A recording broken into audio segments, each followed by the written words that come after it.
Mini Guana. Il avait rendez-vous à l'hôpital Necker.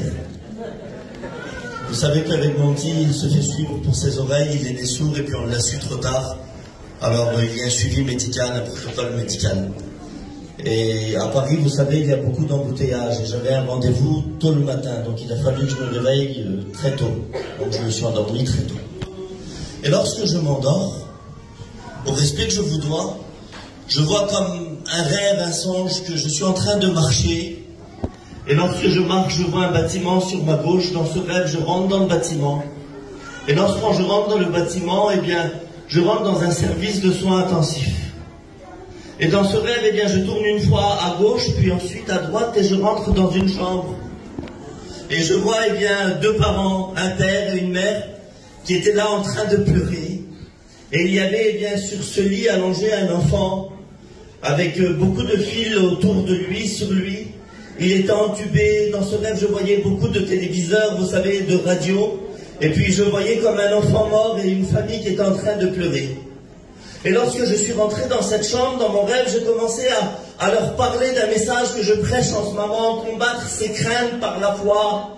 Et puis lorsque je prêchais, je sentais que l'atmosphère dans la chambre, elle changeait.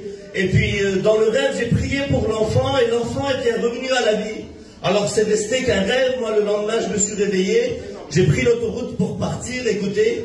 Et lorsque je partais, je roulais pour aller à l'hôpital Necker. Je suis en train d'expliquer dans la voiture à ma femme ce que je suis en train de vous expliquer. Je dis, écoute, j'ai vu ça, j'ai vu ça, j'ai vu ça. Et lorsqu'on arrive à l'hôpital Necker, là-bas, est-ce que vous croyez que Dieu parle dans les rêves? C'est marqué dans le psaume 127, Dieu en donne plus à ses serviteurs pendant leur sommeil. Moi, je suis pas un rêveur, je suis un serviteur de Dieu comme mes frères. Mais si Dieu veut nous parler dans un rêve, eh bien on le reçoit comme un mot de Dieu. Et lorsque je rentre dans l'hôpital Necker, je vois un voyageur que j'ai jamais vu de ma vie. Et lorsque je le vois, avant tout, avant d'être un père d'un enfant qui est malade, je suis un serviteur de Dieu. Et quand je vois des personnes à l'hôpital, je m'interroge, je me pose des questions et je m'approche. Et lorsque je m'approche de cet homme-là, je lui dis, frère, ça va, qu'est-ce qu'il y a, qu'est-ce qui se passe, qu'est-ce qui t'arrive? Il dit, écoute, on a un enfant de 9 ans, c'est mon petit-fils. Et hier, il était à l'école, et lorsqu'on l'a emmené à l'école, l'école nous a appelés parce que le petit, à la récréation, il est tombé.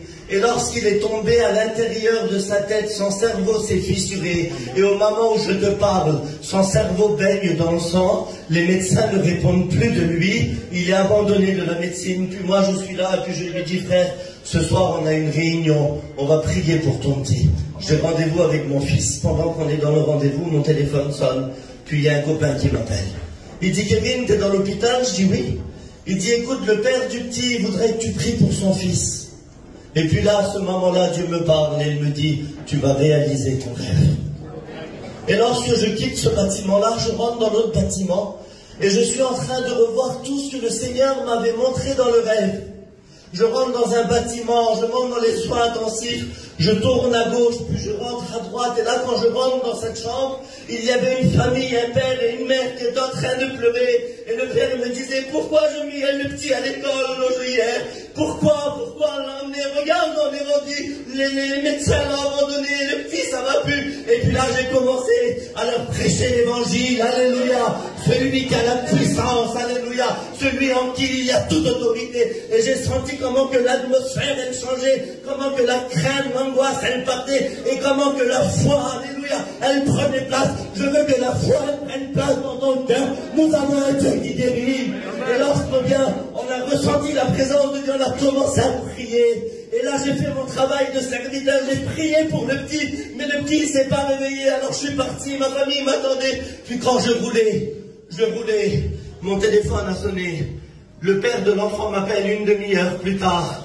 Il me dit, écoute Kevin, t'es parti de la chambre et puis on a continué à prier. On sentait une forte présence au milieu de nous.